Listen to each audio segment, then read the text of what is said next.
Samajwadi party व्यापार सभा के राष्ट्रीय अध्यक्ष मनीष जगन अग्रवाल को बीते दिन पुलिस ने हिरासत में ले लिया, जिसकी जानकारी समाजवादी पार्टी ने ट्विटर हैंडल से पोस्ट कर दी। हमारे साथ बातचीत के लिए मौजूद हैं सपा नेता है राजपाल कश्यप। बातचीत कर लेते हैं। सर, मनीष जगन अग्रवाल को पुलिस ने बीती रात हिरासत में लिया। ये भी बताया जा रहा है कि वो हाई ब्लड प्रेशर के मरीज हैं, उनकी पत्नी जो है वो गर्भवती हैं।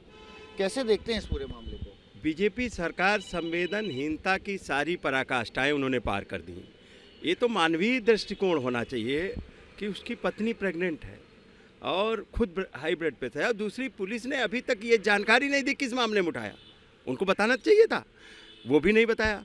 और ये तो एक तरीके से तानाशाही है कि आप बोलने की आज़ादी छीनेंगे और तानाशाही। आप चाहे विपक्ष को नाना प्रकार से, चाहे जो एफआईआर में, अब वो इन्होंने केवल विपक्ष पे ही नहीं, एक व्यापारियों को भी धमकाने के लिए किया है। ये पूरे व्यापारी समाज का संदेश दिया है कि कोई भी बोलेगा तो उसके खिलाफ कार्रवाई होगी। ये क्या है? ये तो तानाशाही है, गुंडागर्दी है प्रशासन की, सरकार की। विपक्ष के लोगों पर मुकदमे लिखाना, खासतौर से समाजवादी पार्टी के कोई नेता विपक्ष का है उसके ऊपर एफआईआर लिखाना, उसको बंद कराना, धमकाना, डराना। लेकिन ये सारी पराकाष्ठाएं, बीजेपी में तो लड़ने की क्षमता बची नहीं है। अब बीजेपी प्रशासन की दम पे, पुलिस प्रशासन की दम पे लोगों को डराना और धमकाना चाहती है। तो हम लोग डरने धमकाने वाले लोग नहीं हैं, हम लोग समाजवादी लोग हैं। माननीय मुलायम सिंह और डॉक्टर लोहिया और जयप्रकाश नारायण और माननीय अखिलेश यादव जैसा एक हमको लीडर मिला है एनर्जेटिक, जो लड़ाई लड़ रहे हैं, पूरे देश में लड़ रहे हैं। वो देश में पूरे लड़ रहे हैं। कोई किसी में बोलने की क्षमता नहीं बची। पूरे देश में कोई इकलौता नेता बोल रहा है इस सरकार के खिलाफ, तो वो अखिलेश यादव है।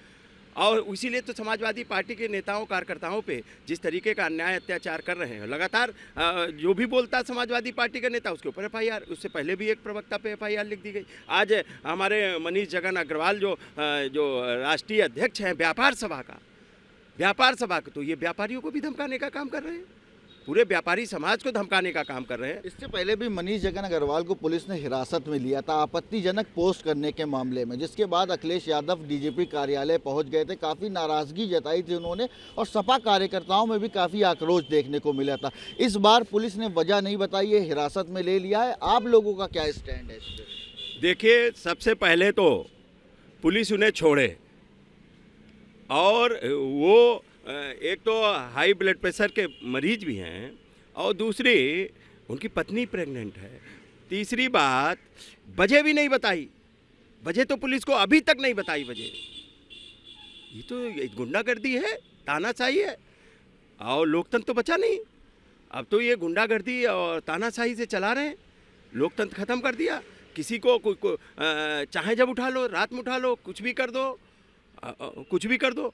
तो ये पूरी तरह से सरकार, बीजेपी सरकार, हर मोर्चे पे विफल सरकार अब विपक्ष को दबाने के लिए इस तरीके की कार्रवाइयाँ कर रही, इस तरीके से लोगों को प्रताड़ित कर रही, इस तरीके से लोगों को डराने धमकाने का काम कर रही है।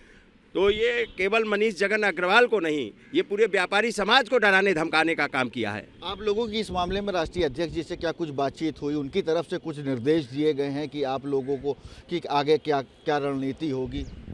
हम लोग लोकतांत्रिक तरीके से हैं, लेकिन ये प्रशासन पूरी तरह से नीचता पे उतर आया है। नीचता की सारी पराकाष्ठाएं, संवेदनहीनता की सारी पराकाष्ठाएं वो कर दी हैं।